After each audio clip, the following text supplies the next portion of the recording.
You can't afford this place. Mum, please don't embarrass me in front of Chad's family.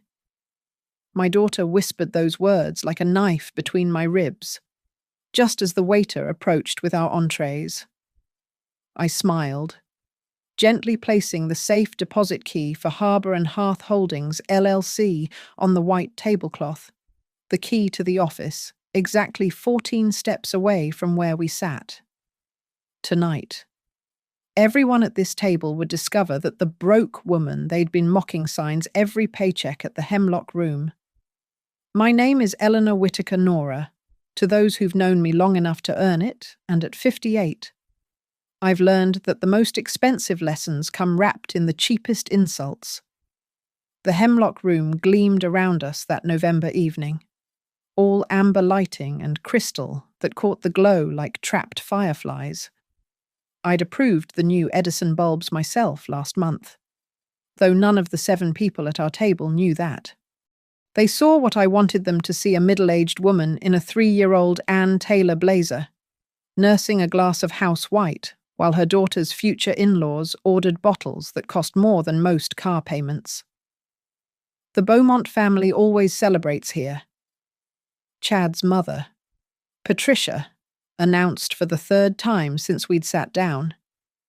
She had that particular way of speaking where every sentence sounded like she was accepting an award. We've been coming since before it was trendy. I watched my daughter Sloane lean into her fiancé's shoulder, diamonds catching the light from her ears, a gift from Patricia. She'd made sure to mention. At 28, Sloane had perfected the art of becoming whoever she thought would earn the most approval. Tonight, she was playing Beaumont material, refined, slightly bored, embarrassed by her mother. "Mom," Sloane said, her voice pitched low, but not low enough. "Maybe skip the tasting menu. The a la carte has some simpler options." The maitre d' Marcus, according to his name tag, though I knew him as Marcus Thompson, recently promoted from floor captain, hovered nearby. He caught Sloane's tone and allowed himself a knowing smirk. I filed that away. "The duck confit is quite rich," he offered, looking directly at me with the kind of sympathy reserved for relatives who didn't quite fit. "Perhaps the house salad? It's very fresh." Chad's father, Robert Beaumont, chuckled into his scotch. "Nothing wrong with keeping it simple. Not everyone appreciates the finer things." He said it kindly, the way you'd explain to a child why they couldn't have the expensive toy. I opened the leather-bound menu, real leather, not the synthetic stuff our competitors used, and ran my finger down the tasting menu I'd personally curated with our executive chef 3 weeks ago. Each dish told a story about Pennsylvania's forgotten culinary traditions, reimagined with techniques I'd studied during those late nights when Sloane assumed I was watching television alone in my 1-bedroom apartment. "The tasting menu sounds perfect," I said, meeting Marcus's eyes. "All 7 courses." Patricia's eyebrows lifted just enough to disturb her Botox. "That's ambitious." "Mom," Sloane hissed, her face flushing. "It's $250. $275, actually," Chad corrected, not unkindly. "They raised prices last month." I knew. I'd authorized the increase myself after analyzing our food costs against the new supplier contracts, but I simply smiled and closed the menu. "Then it must be worth it," I said. Sloane's hand tightened on her water glass. "Could we have a moment?" she asked the table, then stood, gesturing for me to follow. In the small alcove near the restrooms, decorated with vintage photographs of Riverton's old steel mills, images I'd purchased at an estate sale, my daughter turned on me with tears, threatening her carefully applied makeup. "Why are you doing this?" she demanded.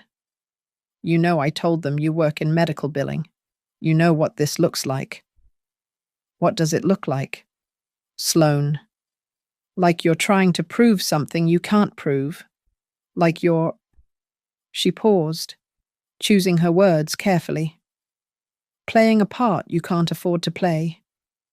Can't afford, I repeated softly. Mum, I love you, but you're living in a one-bedroom in Riverside. You drive a 10-year-old Honda. You shop at Target. These people, she gestured toward the dining room. They summer in the Hamptons. Patricia's wearing a watch that costs more than your annual salary.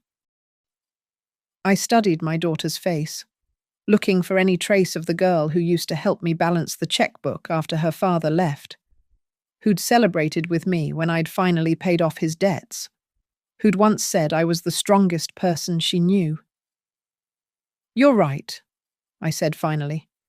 I do shop at Target. Relief washed over her features. So maybe just ease back a little, order something modest. Please. I pulled out my phone and typed a quick message, Table 14 Protocol A. The recipient was listed in my contacts, simply as GM. Of course, sweetheart, I said, sliding the phone back into my pocket. Let's go back. At the table, Patricia was regaling Chad with a story about their latest charity auction. We raised nearly $500,000 for the Children's Hospital, she said, touching her pearls. It's so important to give back when you've been blessed.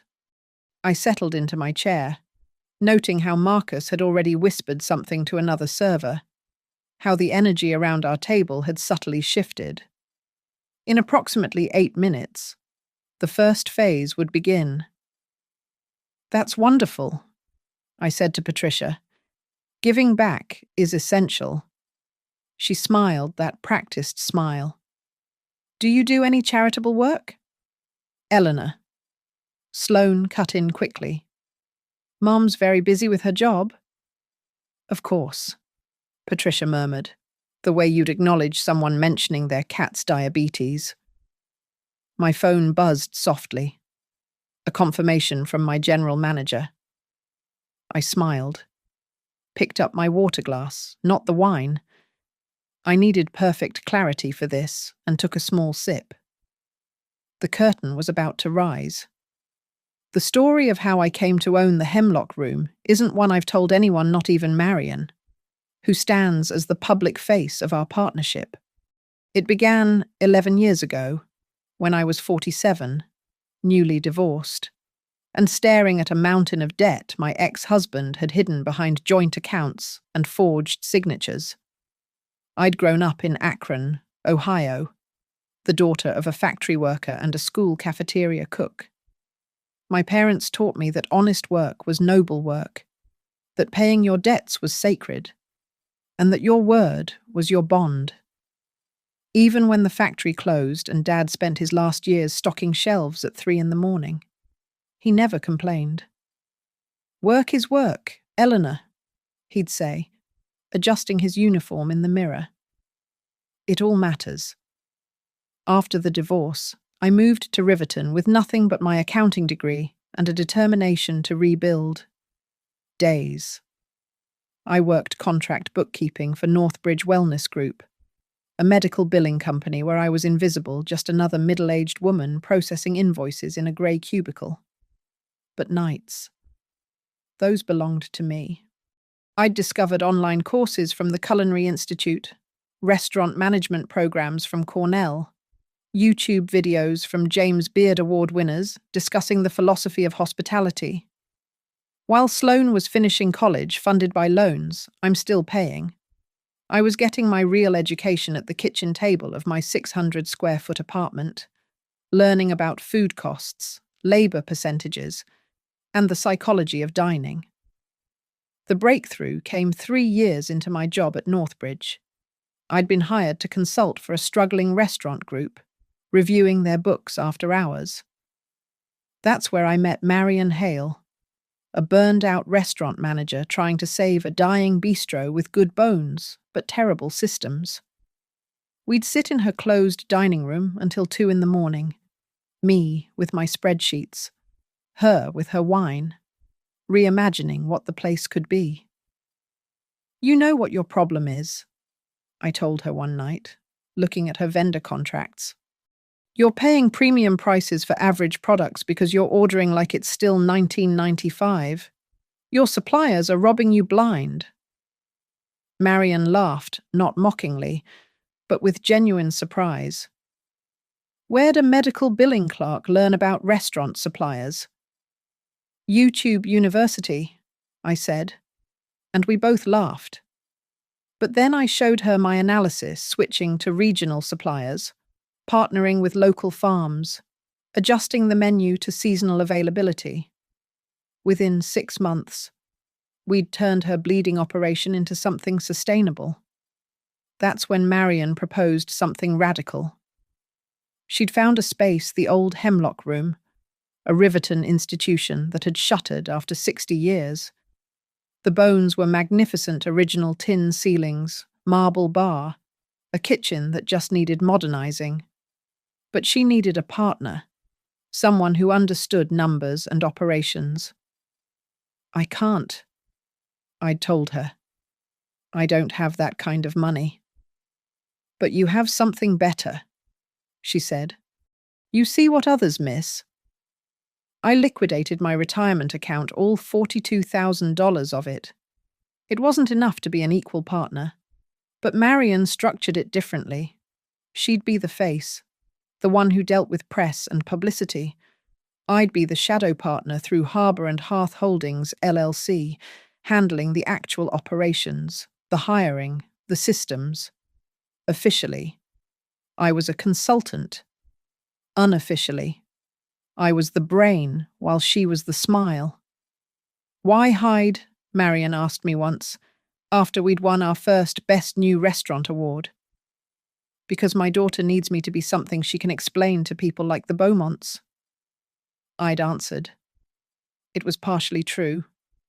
Sloane had started dating Chad 2 years ago, and I'd watched her slowly erase the parts of herself that didn't fit his world. Her accent shifted. Her wardrobe evolved. Her stories about her childhood carefully edited out the apartment complex, the food stamps during the worst months, the summer she'd worked at Dairy Queen to help with rent. But the real truth was more strategic. In the restaurant world, there's power in being unknown. When vendors meet with Marion, they negotiate with her charm. When they deal with me, a consultant, reviewing contracts, they face pure numbers. When staff complains to Marion about policies, she can sympathetically defer to the mysterious ownership group. When I sit in the dining room, unrecognized, I see how my servers really treat guests, how my kitchen really runs. I kept my apartment in Riverside, despite being able to afford better. I drove my Honda Civic, despite having enough in reserves to buy something that would make Patricia Beaumont nod approvingly. Every month, I deposited my consultant fees into the same credit union account I'd opened when I was 18. The real money, the profit distributions from Harbour and Hearth, went into accounts Sloane didn't even know existed. 3 months ago, I'd drafted plans to expand. We'd identified 2 more locations, both in neighbourhoods the Beaumonts would frequent. Marion was ready to step back, wanted to travel, wanted me to finally step forward. "You've hidden long enough," she'd said. But I'd waited. Waited for what? I wasn't sure. Maybe for Sloane to see me again. Really see me. Maybe for a moment when the reveal would teach rather than simply shock. As I sat at that table, watching my daughter apologize for my existence with every gesture, I realized the moment had found me. I hadn't chosen it, but here it was, served alongside the amuse-bouche that had just arrived, one for each person at the table except me. "Oh," Marcus said with practiced surprise. "I'm so sorry. We seem to be one short." That's fine, Sloane said quickly. Mom doesn't need… Actually, a voice interrupted my general manager, David, appearing with a different plate. Ms. Whitaker's has been specially prepared by the chef. He set it before me, the same amuse-bouche, but with a delicate H&H branded into the butter crisp on top. Nobody else noticed the marking. Yet. The first crack in my composure came 3 weeks before this dinner, when Sloane cancelled our monthly lunch for the 4th time in a row. I'm so sorry, Mom. She'd texted at 11:45, 15 minutes before we were supposed to meet. Patricia wants me to see her wedding dress designer. You understand? Right. I understood perfectly. I understood that Patricia Beaumont had become more of a mother figure to my daughter than I was. I understood that our lunches at the corner deli had been replaced by champagne tastings at the country club. I understood that I was being carefully edited out of the new narrative Sloane was writing for herself. The second crack came when she sent me the wedding registry link. Her mess serving platters. Waterford Crystal for $24. A $13,000 espresso machine. At the bottom, she'd added a note. I know it seems like a lot, but Chad's family has certain expectations. Maybe just pick something from page 12. Page 12 was the under $100 section. Salt and pepper shakers, napkin rings. The things you'd ask distant relatives and co-workers to buy. I'd stared at that registry while sitting in my office, not my Northbridge cubicle, but my real office above the Hemlock Room, the one with the view of downtown Riverton and the photographs of every restaurant reviewer who'd given us a perfect score. I could have bought everything on that list without blinking. Instead, I selected a modest picture frame and had it sent to her apartment. Mom, you didn't have to… She'd gushed over the phone, her relief palpable. I know things are tight for you. Things are tight for you. The phrase echoed as I approved a $40,000 renovation of our private dining room, as I signed off on hiring a James Beard-nominated pastry chef, as I reviewed our quarterly profits that exceeded most people's annual salaries. But the moment that truly fractured something inside me happened just last week. I'd stopped by Sloane's apartment, unannounced a mistake. I realized, when I heard voices inside, through the door.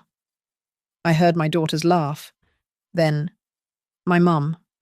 Oh, she's sweet, but, you know, she's very Midwest, very basic. Chad's mum is teaching me so much about real elegance. I'd stood in that hallway, holding a container of her favorite cookies that I'd spent the morning baking, and made a decision. Not to hurt her, never that, but to teach her a lesson about assumptions, about the danger of confusing quietness with weakness, simplicity with poverty. That's when I'd called David and explained Protocol A. Are you sure? He'd asked. David had been with us since the beginning, one of the few who knew the full truth about Harbour and Hearth Holdings.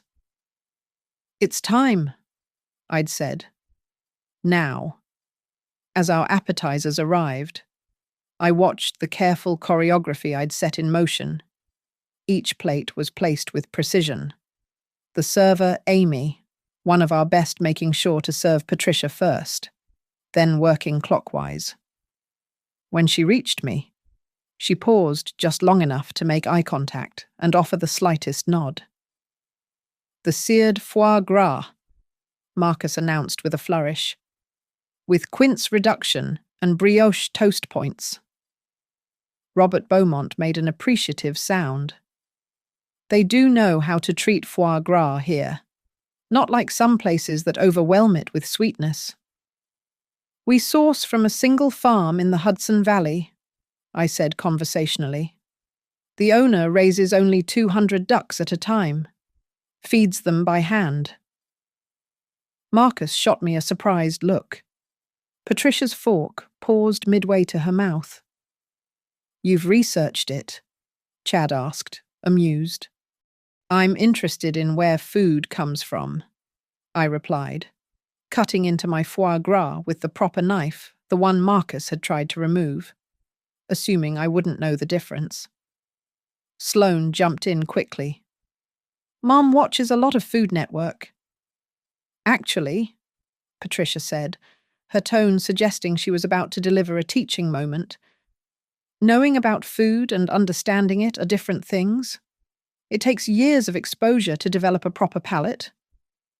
"Of course," I agreed, then took a bite. Though I'd suggest they're using too much brandy in the reduction. It's overwhelming the quince, and the brioche could use a touch more egg wash for proper browning. The table went quiet. Patricia's smile became fixed. In the kitchen window, I caught a glimpse of our executive chef.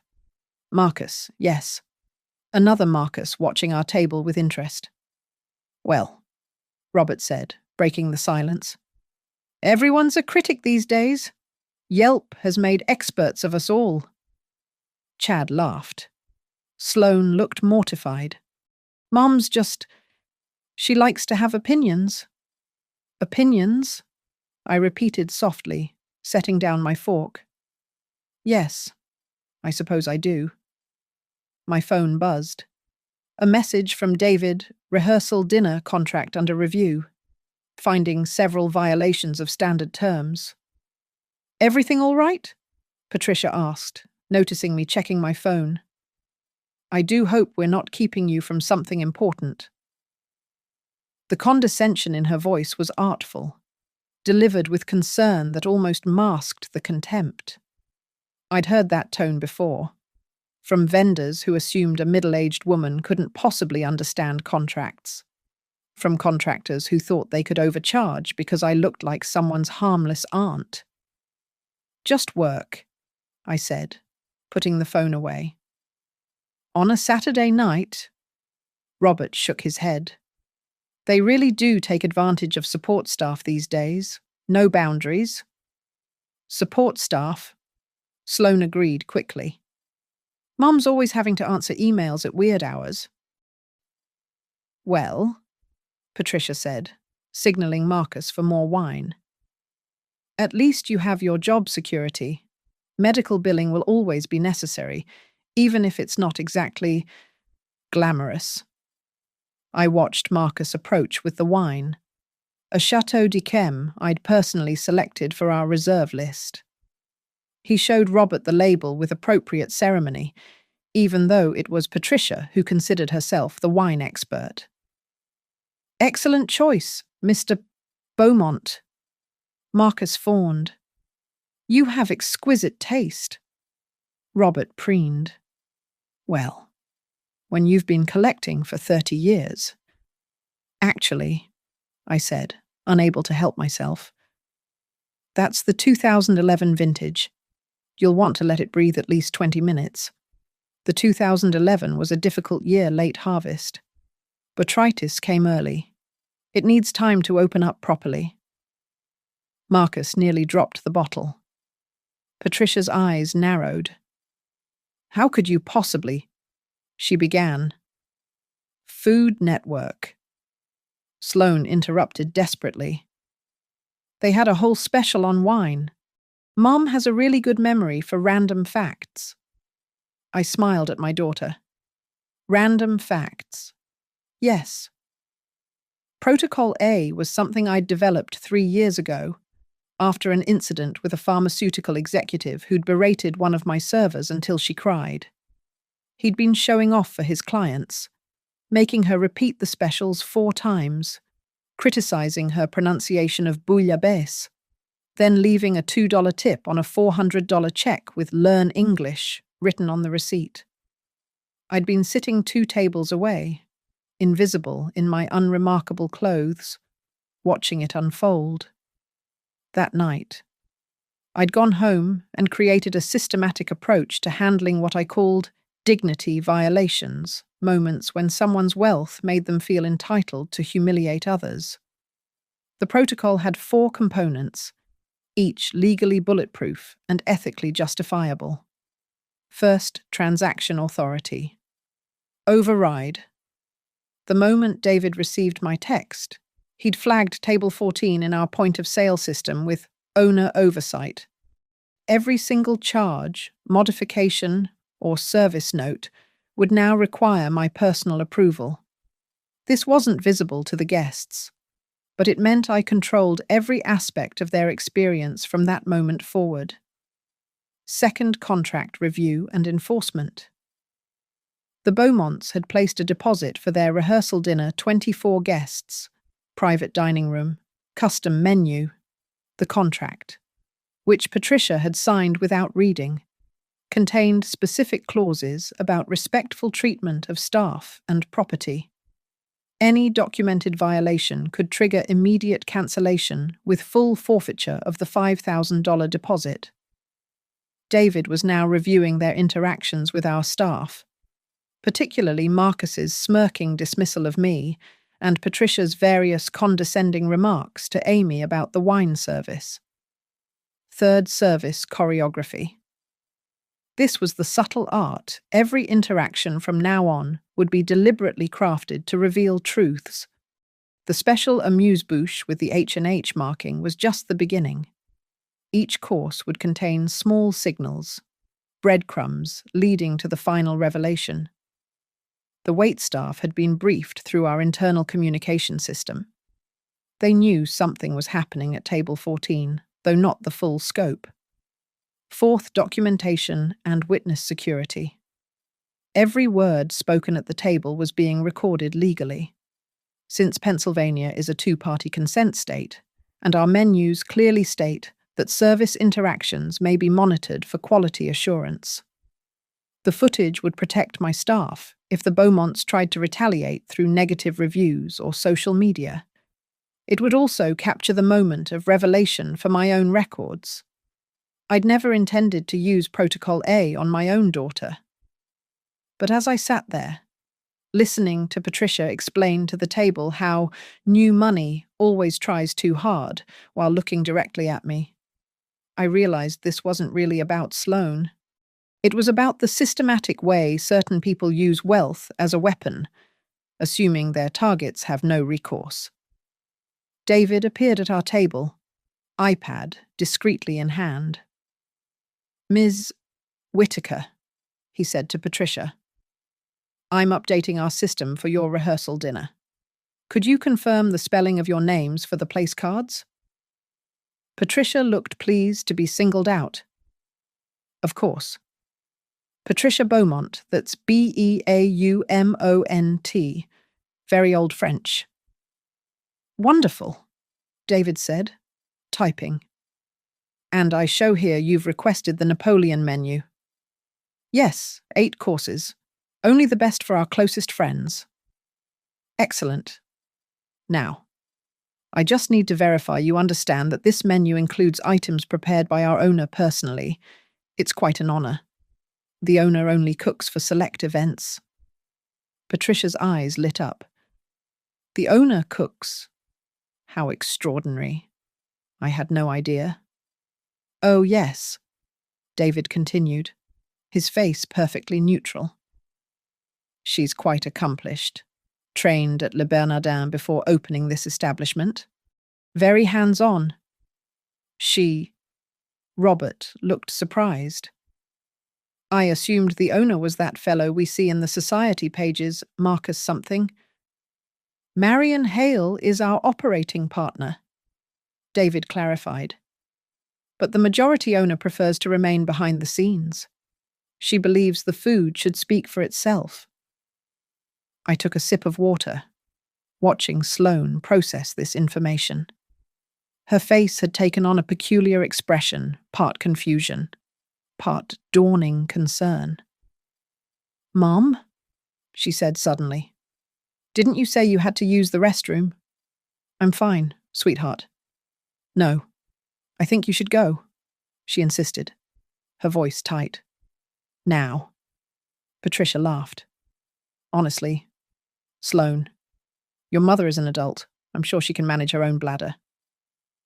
The casual cruelty of it, the way Patricia felt comfortable speaking about me as if I weren't there, made David's jaw tighten. He made another note on his iPad. "Actually," I said, standing slowly, "I would like to visit the ladies' room. David, would you mind showing me the way I always get turned around in nice restaurants?" It was a deliberate choice. The bathrooms were clearly marked, visible from our table. But David played along perfectly. "Of course, Ms. Whitaker. Right this way." As we walked, I heard Patricia stage whisper, "She needs an escort to the bathroom." How precious. In the small hallway by the restrooms, David showed me his iPad. "We've documented 14 separate violations of our respectful service clause. Marcus has been particularly egregious. He's made 3 comments to other staff about charity cases at table 14. And the rehearsal dinner. They're in breach. We can cancel immediately and retain the deposit." "Not yet," I said. "Let's see how the rest of dinner unfolds. But prepare the paperwork." "The staff is getting angry," David warned. "Amy almost said something when Mrs. Beaumont implied she didn't know how to properly pour wine. Tell them to hold steady. This ends tonight, one way or another." When I returned to the table, our second course had arrived.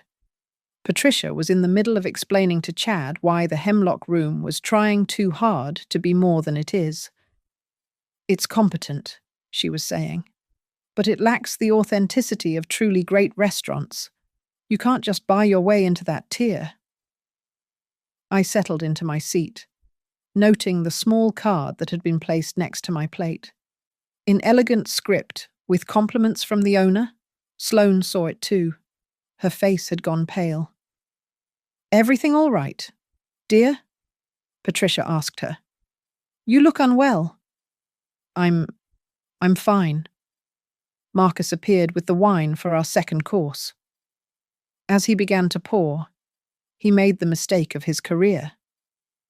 "Perhaps," he said to me with false kindness, "you'd prefer something simpler. We have a house white that's quite accessible." The table went silent. Even Robert looked uncomfortable. I met Marcus's eyes. "Tell me, Marcus Thompson, isn't it? How long have you been with the Hemlock Room?" His smile flickered. 6 months, ma'am. "And before that?" "I was at Le Cirque in New York." "Really? Which location? The original or the revival?" His face reddened. The revival. "Interesting. Because the revival closed in 2018.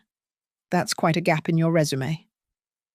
The Hemlock Room at 8:30 on a Saturday night was performing at its peak, a symphony of coordinated service, clinking crystal, and modulated conversation. The amber Edison bulbs I'd insisted on cast everyone in a forgiving glow, making even the Beaumonts look warmer than they were. Our third course arrived with theatrical precision. 6 servers appeared simultaneously, each holding a plate covered with a silver cloche. They positioned themselves around our table, one behind each guest except for me. I received my plate from David himself. "On 3, David announced quietly, and the cloches lifted in unison to reveal pristine portions of butter-poached lobster with microgreens and a champagne foam. "Oh my," Patricia breathed, immediately pulling out her phone. "This is absolutely Instagram-worthy." She began photographing from multiple angles, the flash disturbing neighboring tables. "Chad, lean in with Sloane.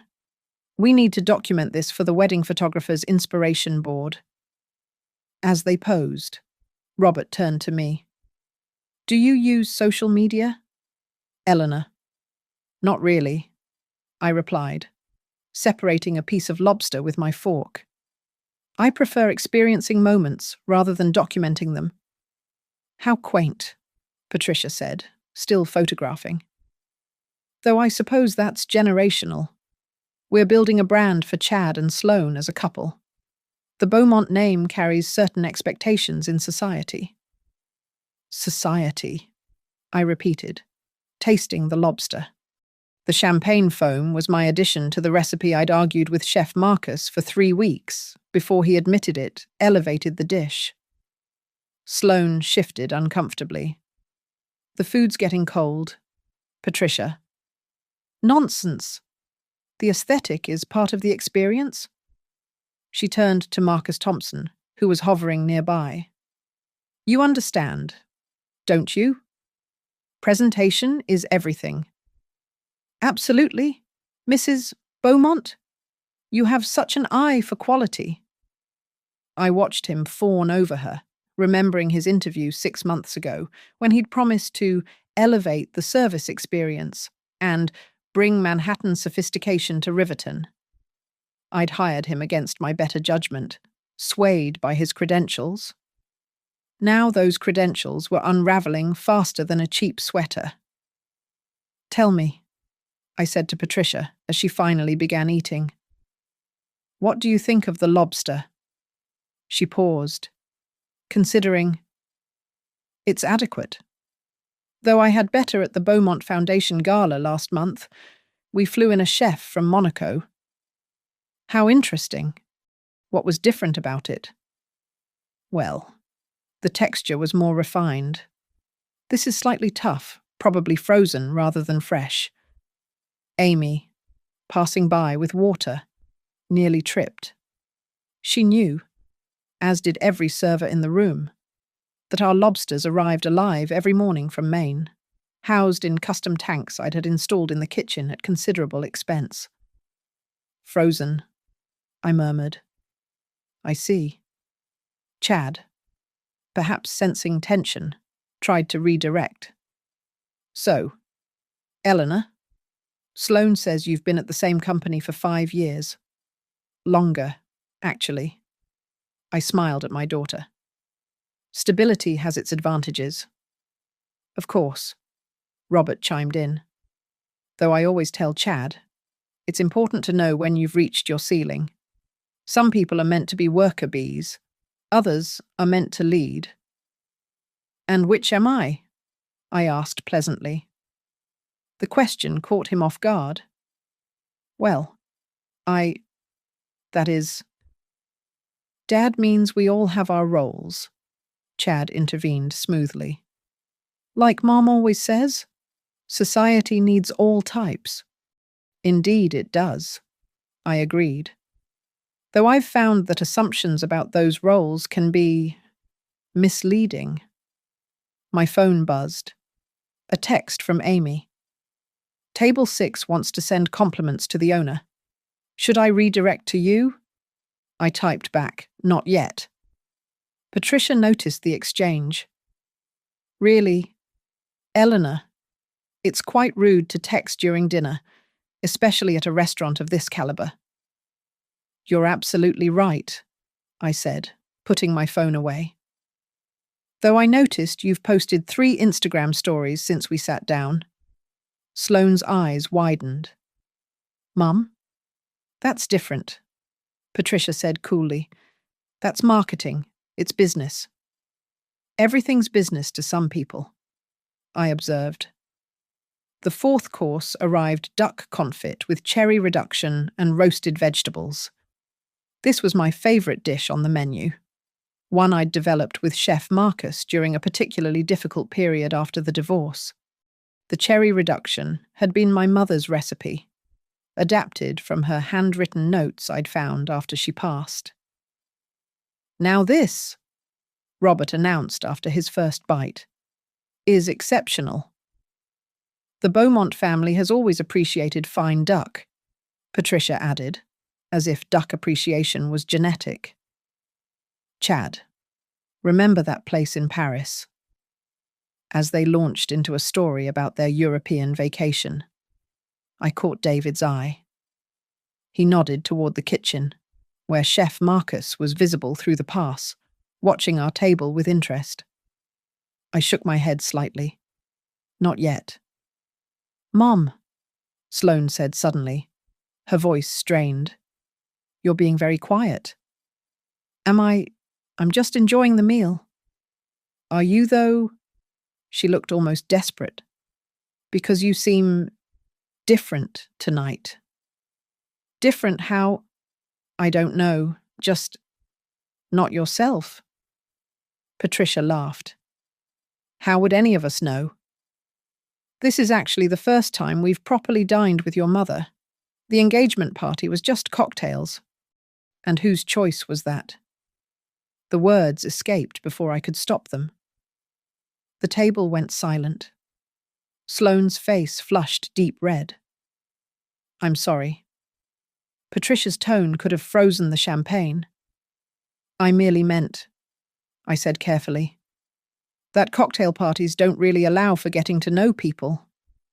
No, Patricia agreed, her smile sharp. They don't. Though sometimes that's for the best.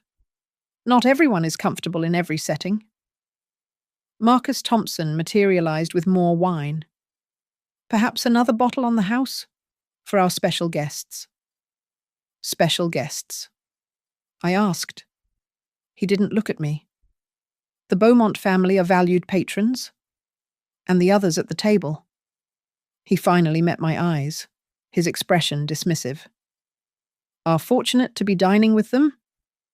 David appeared so quickly, Marcus actually stepped back. Marcus, you're needed in the kitchen. But I'm attending to... now. Marcus left, his confusion evident. David turned to our table with a professional smile. My apologies for the interruption.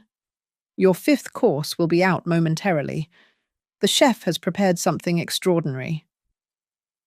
As he walked away, Patricia shook her head. Staff drama. This is what happens when restaurants expand too quickly. They can't maintain quality control. You think the Hemlock Room has expanded too quickly? I asked. Oh, definitely. I heard they're planning 2 more locations. The owner is clearly overreaching. I smiled. What makes you say that? The lights dimmed slightly at 9:45, our established time for the evening's special presentation. The soft jazz that had been playing faded, replaced by the gentle clink of a silver spoon against crystal, the traditional call for attention at the Hemlock Room. David's voice carried across the dining room. Ladies and gentlemen, if I could have your attention for just a moment. Patricia perked up, already reaching for her phone again. Oh, they must have a special performance? Very European. The other diners turned expectantly as David continued. Each week, we invite our owner to personally thank a table for their patronage. Tonight, we're delighted to honor Table 14. Sloane's water glass stopped halfway to her lips. What? A spotlight, subtle, warm, illuminated our table. The other diners began a polite applause. Patricia was already posing, assuming this was somehow her doing. The Beaumont name does carry weight, Robert said smugly to Chad. They must have recognized us. David approached with a silver tray bearing 8 plates of our signature dessert, the Hemlock Soufflé. A dark chocolate creation infused with rosemary that had taken me 3 months to perfect. Each plate bore the distinctive H&H logo in gold leaf. From our owner, David announced, with deepest appreciation for your presence tonight.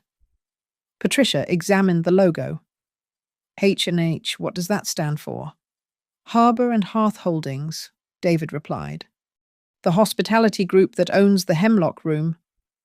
I've never heard of them, Robert said, his tone suggesting this was somehow the company's failing. We prefer to let our establishments speak for themselves, David said. Then, looking directly at me, our owner believes that true quality doesn't need to announce itself. Sloane was staring at the soufflé as if it might explode. Why us? Why this table specifically? An excellent question.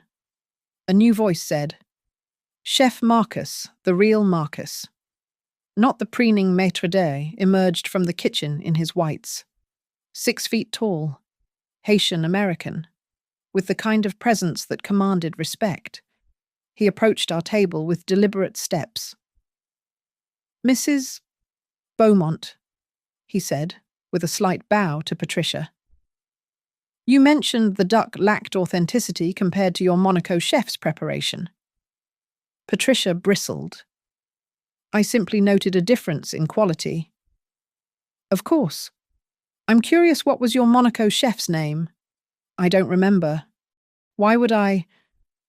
Because Jean-Baptiste Fournier is the only chef from Monaco working the American gala circuit, and he's been my mentor for 15 years. He trained me personally on that exact duck preparation. Patricia's mouth opened, then closed. Chef Marcus continued. In fact, the recipe you enjoyed at your gala, I created it. I sent it to Jean-Baptiste as a gift for his 60th birthday. So I'm fascinated to hear that my own recipe, prepared by me in my kitchen, is inferior to itself. Robert cleared his throat. There must be some mistake. The only mistake, Chef Marcus said, his voice carrying now, is disrespecting someone without knowing who they are, or who they know, or what they've built. The entire restaurant was watching now. Other diners had their phones out, sensing drama. This is highly inappropriate, Patricia hissed. I want to speak to your manager. You're speaking to him, David said.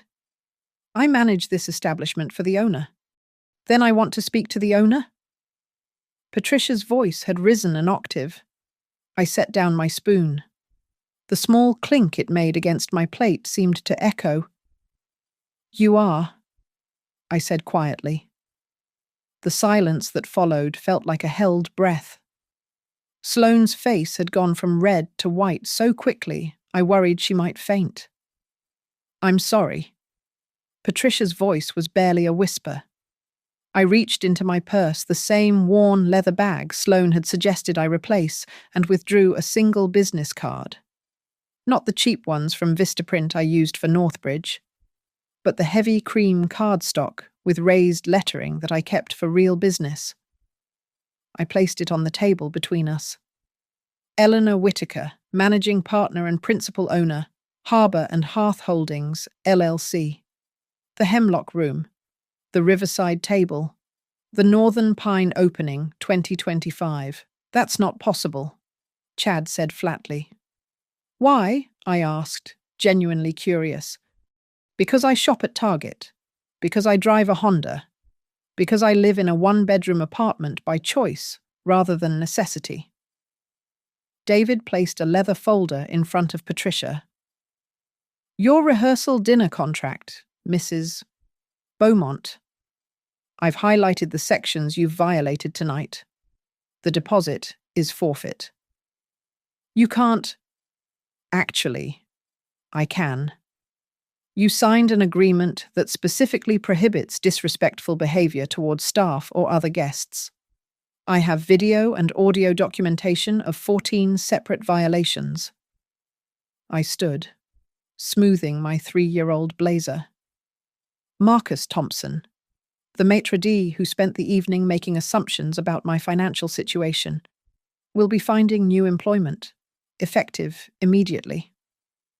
The man himself appeared, his face ashen. Ms. Whitaker. I didn't know. That's exactly the problem. You didn't know. So you assumed. And your assumptions revealed exactly the kind of person you are. I turned to Sloane, who looked like she was going to be sick. Sweetheart, you asked me not to embarrass you in front of Chad's family. She nodded mutely. I kept that promise. I said nothing embarrassing. I simply sat at this table and allowed them and you to embarrass yourselves. Patricia found her voice. This is entrapment, It's business, I interrupted. Just like your Instagram posts, just like your charity galas. Everything's business to some people, remember? I picked up the leather folder containing the forfeited deposit documentation. Your rehearsal dinner is cancelled. The 24 people you plan to impress will need another venue. I suggest you book quickly, wedding season is coming, and most places are already full. Of course. The Riverside Table and the Northern Pine won't be able to accommodate you either. Mom, Sloane whispered, tears streaming down her face. Please. Oh, and Sloane. I pulled out my phone, showing her a screenshot. That registry gift I sent the picture frame, I also purchased everything on your list. All of it. It's being delivered to my apartment, the one you're so ashamed of. You can pick it up whenever you're ready to have an honest conversation about why you thought your mother was broke, simply because she chose not to display wealth the way the Beaumonts do. Robert stood, his face purple. This is unconscionable. No, I said, my voice firm. Unconscionable is treating people as less than human because you perceive them as poor. Unconscionable is raising children to believe that wealth equals worth. Unconscionable is my own daughter being so poisoned by your values that she's ashamed of where she came from. The entire restaurant was silent, watching. Someone was definitely filming. I pulled out the safe deposit key I'd placed on the table at the beginning of dinner, the one no one had asked about. This opens a box at First National. Inside is documentation for a trust fund I established for Sloane when the Hemlock Room became profitable. $2.3 million. Currently, she could have had access on her 25th birthday, but there was one condition: she had to spend a year working in the service industry. Any restaurant, any position, to learn what it feels like on the other side of the table. Sloane gasped. What? She refused. Said it was beneath her. Said the Beaumonts wouldn't understand. I placed the key in front of my daughter. The offer stands. 1 year. Honest work. Learn what your grandparents knew, that dignity isn't about what you do. It's about how you treat people while you're doing it. The power shift was immediate and absolute. Patricia Beaumont, who 5 minutes ago had been photographing her food with aristocratic authority, now sat frozen, her phone forgotten in her manicured hand. Robert's purple flush had drained to an unhealthy grey. Chad kept looking between his parents and Sloane, as if waiting for someone to reveal this was all an elaborate prank. This is illegal, Patricia finally managed, her voice cracking. You recorded us without consent. Check your menu, I said calmly. Bottom of page 3, in the same font size as your allergen warnings. Service interactions may be monitored for quality assurance. You sat here for 2 hours with that notification directly in front of you.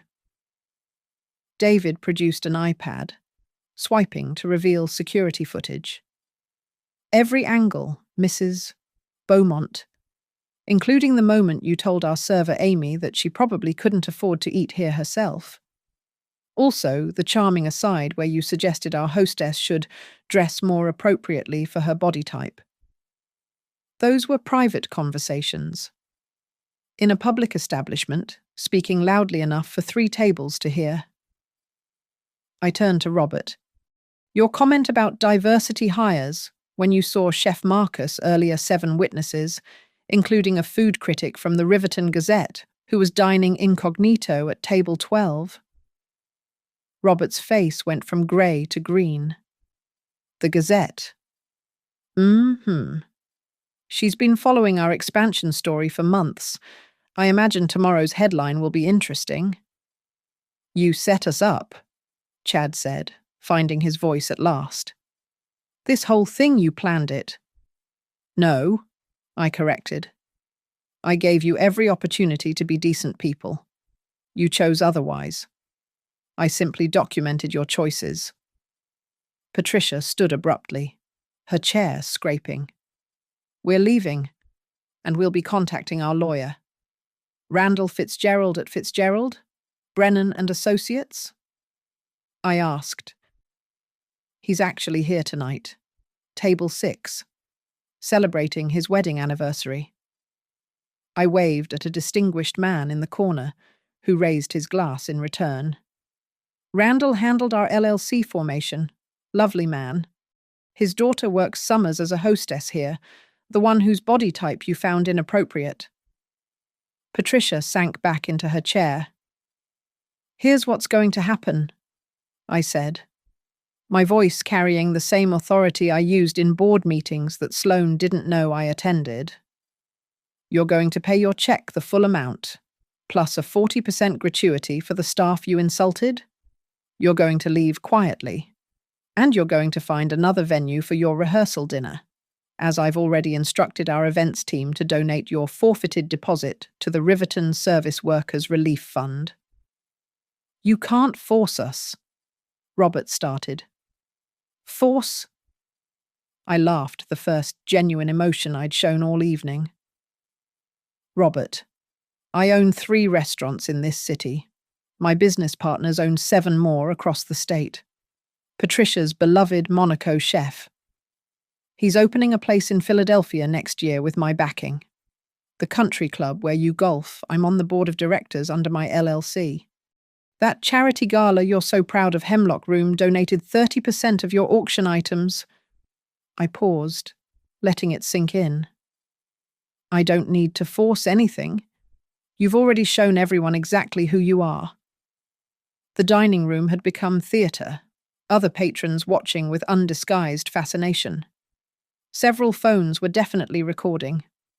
Tomorrow, this would be everywhere. Mom, Sloane whispered, tears still streaming. How could you do this to me? To you. For the first time, my composure cracked. Sweetheart, I've watched you disappear for 2 years. I've watched you apologize for my existence, hide where you came from, pretend your grandfather wasn't a factory worker who taught you to change oil in that Honda you're so embarrassed by. That's not something I did to you. That's something you did to yourself. But the Beaumonts are leaving. I looked at Chad. All of them. Chad straightened. Sloane is my fiancé. Then you should have defended her mother when your parents spent 2 hours treating me like the help. You should have spoken up when your mother suggested Sloane distance herself from her background. You should have acted like the man you pretend to be, instead of the boy you are. He flushed deep red, but said nothing. Of course not. Boys like Chad never did the hard things. David appeared with the check presenter, setting it before Robert with perfect professional grace. Whenever you're ready, sir. No rush. Robert opened it, saw the total, including the 40% gratuity I'd mandated, and his jaw clenched. But he pulled out his black card and slapped it down. He knew better than to fight this battle in public, with phones recording and a food critic watching. As David processed the payment, I turned to Marcus Thompson, who'd been hovering near the service station, his face still pale. Your final paycheck will include 2 weeks' severance, as per your contract. Your personal items from the office will be boxed and available tomorrow after 2 p.m. Do not use us as a reference. Ms. Whitaker, please. I have rent. You should have thought about that before you smirked at a woman you assumed couldn't afford to eat here. Before you offered her the accessible wine. Before you spent 6 months treating guests based on their appearance rather than their humanity. I stood, gathering my things, my old purse, my worn coat. David, please ensure the Beaumonts receive our standard farewell for guests who violate our policies. David nodded. I knew what that meant. Their photos would be circulated to every restaurant in our network. They'd never be turned away. That would be illegal discrimination. But they'd never receive a prime table again. Never get a reservation on a holiday. Never be accommodated when they showed up without booking ahead. They'd be served, legally and correctly, but they'd never be welcomed. This is social murder. Patricia gasped, understanding the implications. You're destroying us over one dinner. No, I said, pulling on my coat the one Sloane had said was too old, too shabby for the Beaumonts to see. I'm showing everyone who you've always been. The destruction is entirely your own. I walked toward the door, pausing at table 6. Randall, wonderful to see you. Give my best to Jennifer. Tell her Tuesday's shift is covered if she needs to study for finals. Will do. Nora. Brilliant evening, by the way. At table 12, I stopped again. Miranda, I hope you enjoyed your meal. The food critic smiled. Exceptional as always, though the dinner theatre was an unexpected bonus. Sometimes the best stories write themselves. As I reached the entrance, I heard chairs scraping behind me, the Beaumonts making their hurried exit, but also another sound applause, starting at one table, spreading through the dining room, the servers, the bussers, the bartenders, then the other diners, one by one, standing and clapping, not for the spectacle, for the principle, for every time they'd been dismissed, overlooked, condescended to by people who confused wealth with worth. I didn't turn around. I didn't need to see Sloane's face to know what was on it. Shock, humiliation, maybe the first spark of understanding. She'd call me tomorrow, or next week, or next month. When she was ready to remember who she really was, where she really came from. The key to her trust fund was still on the table. The offer still stood. 1 year in service. Learning what her grandparents knew in their bones, that work was work. And it all mattered. The cold November air hit my face as I stepped onto the sidewalk outside the Hemlock Room. Through the windows, I could see the Beaumonts gathering their things in disarray. Patricia clutching her designer bag like armor. Robert signing the check with sharp, angry movements. Chad had his arm around Sloane, but she stood rigid, staring at something on the table, the key I'd left behind. I walked 14 steps to the discreet side entrance, used my owner's keycard, and climbed the back stairs to my office. From the floor-to-ceiling windows, I had a perfect view of the front entrance below. The Beaumonts emerged 30 seconds later, Patricia immediately on her phone, probably calling their driver. Robert was gesticulating wildly, his voice carrying up despite the distance. Chad kept trying to pull Sloane toward their car, but she remained frozen on the sidewalk, looking back at the restaurant. Then she looked up. Our eyes met across the distance and darkness. I didn't wave. Neither did she. But in that moment, I saw something I hadn't seen in 2 years. Doubt. The first crack in the Beaumont facade she'd wrapped herself in. David knocked and entered, carrying the leather folder. They paid in full. No argument. And Marcus Thompson. Security walked him out through the kitchen. Chef Marcus made sure the entire line saw it happen. Word will spread through the industry by midnight. I nodded, sinking into my desk chair, real leather, aged beautifully, bought from an estate sale for $40 because the previous owner didn't know Henriden from IKEA.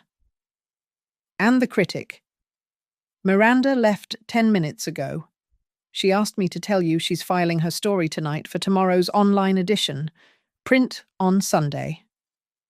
Outside. The Beaumont car pulled away. Sloane was in the back, her face turned toward the window, toward my office. Then they were gone, swallowed by Riverton traffic. "Do you think she'll call?" David asked quietly. "Eventually." I opened the folder, looking at the forfeited deposit check. $5,000 that would help service workers who actually needed it. When she realizes that Chad won't defend her the way she never defended me, when Patricia makes one too many comments about her unfortunate background, when she's sitting at some other overpriced restaurant, watching another server get belittled, and remembers that her mother started as a dishwasher to understand every role in this business. David was quiet for a moment. You could have told her years ago about all this. She wouldn't have heard it. Not then. She needed to believe the Beaumont fairy tale first. Needed to see how it felt to erase yourself for someone else's comfort.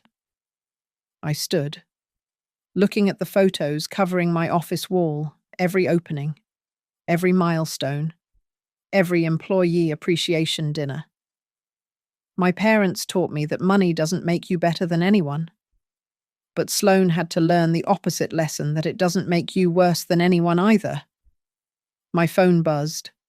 A text from Marion, my business partner, who was currently in Barcelona. "Saw the video already. 3 different angles on Twitter. You're trending." I showed David, who laughed. "The internet works fast." "Good. Let everyone see what happens when you treat service workers like servants instead of professionals." I gathered my things, my real things, from my real office, not the props I'd carried to dinner. "Make sure Amy and the rest of the staff get an extra bonus this month. They handled tonight perfectly." As I headed for the door, David called after me. "Where are you going?" "Home. To my 1-bedroom apartment with my 10-year-old Honda, to the life I chose, not the one anyone expects me to have." "And if Sloane comes looking—" I paused at the doorway. "She knows where I live. She's always known. She just needs to remember that knowing where someone lives and knowing who they are, those are 2 very different things." I took the service elevator down, passing through the kitchen one last time. The night crew was in full swing, prepping for tomorrow's brunch service. They all stopped when they saw me. "Thank you," I said simply. "All of you. For everything you do. Every single day." Chef Marcus approached, wiping his hands on his apron. "That was a long time coming." "Nora, too long. Maybe." "No. Exactly right. That girl needed to see you. The real you." I smiled, squeezed his shoulder, and headed out the back door to the employee parking lot where my Honda sat next to David's BMW, Chef Marcus's Tesla, and Amy's brand new Mazda that she'd bought with her holiday bonus. We all made our choices about what mattered, what to show the world, what to keep private. As I drove home through the familiar streets of Riverton, I thought about my father, how he'd worked 3rd shift at the warehouse after the factory closed, coming home at 7 a.m. to make us breakfast before school. "Eleanor," he'd say, spreading generic peanut butter on discount bread with the same care Patricia Beaumont probably used, spreading caviar on blinis. "Rich or poor is about what's in your bank account. Wealth is about what's in your character." I pulled into my apartment complex, neat, clean, filled with teachers and nurses and retail managers, people who worked hard and lived honestly. Mrs. Chen from 4B was walking her ancient poodle. She waved, and I waved back. She didn't know I owned restaurants. She knew I helped her with her computer and brought soup when she was sick. Inside my apartment, everything was exactly as I'd left it. Simple, comfortable, real. On the coffee table sat the boxes from Sloane's registry, all $27,000 worth of crystal and silver, and things she'd learn meant nothing if you had no one to share them with who saw your true worth. My phone rang. Unknown number, but I recognized the pattern. The Hemlock Room's main line. "Hello? Ms. Whitaker." It was Amy, breathless with excitement. "You need to see this. The video has 2 million views already. The comments, everyone's sharing their own stories about being treated like nothing by rich customers. You've started something." "No," I corrected gently. "I ended something, at least at our table." After I hung up, I made myself tea in a mug Sloane had made in third-grade art class, lumpy, glazed unevenly, perfect. Outside my window, Riverton glittered, the Hemlock Room somewhere among those lights, continuing its Saturday night service without me, exactly as it should. My phone lit up with another text. This time, it was from Sloane. The key was still there when I went back. I typed back, "It always will be." 3 dots appeared, disappeared, appeared again. Finally, "I need time. Take all you need. I'll be here." And I would be. In my 1-bedroom apartment, with my old Honda, my Target clothes, and my truth. Because sometimes the greatest revenge isn't destroying those who hurt you. It's refusing to let them make you small.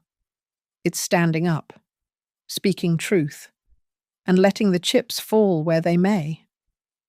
But mostly it's teaching your daughter that being broke has nothing to do with money, and everything to do with what you're willing to sell to fit in. I raised my lumpy mug toward the window, toward wherever Sloane was tonight. When you're ready to be rich again, sweetheart, really rich, in all the ways that matter, the Hemlock Room would thrive. The Beaumonts would survive, diminished but determined to spin the story their way. Marcus Thompson would land somewhere else, hopefully humbler. And Sloane. One day, maybe soon, maybe not. She'd walk into the Hemlock Room wearing an apron instead of designer clothes, ready to work that year, ready to understand what her grandmother knew when she served thousands of school lunches with pride. Work is work, and it all matters. That's when she'd really inherit everything I'd built, not just the money anybody can leave money, but the knowledge that true class isn't about which fork you use. It's about how you treat the person who hands it to you. Thank you so much for listening to this story. I'd love to know where in the world you're listening from. Drop a comment below and let's connect. If this story resonated with you, please consider subscribing to the channel and sharing your own thoughts about respect, dignity, and what really matters in how we treat each other. Have you ever had a moment where someone judged you based on appearances alone? I'd love to hear your experiences. Until next time, remember, real wealth isn't measured in dollars, but in character.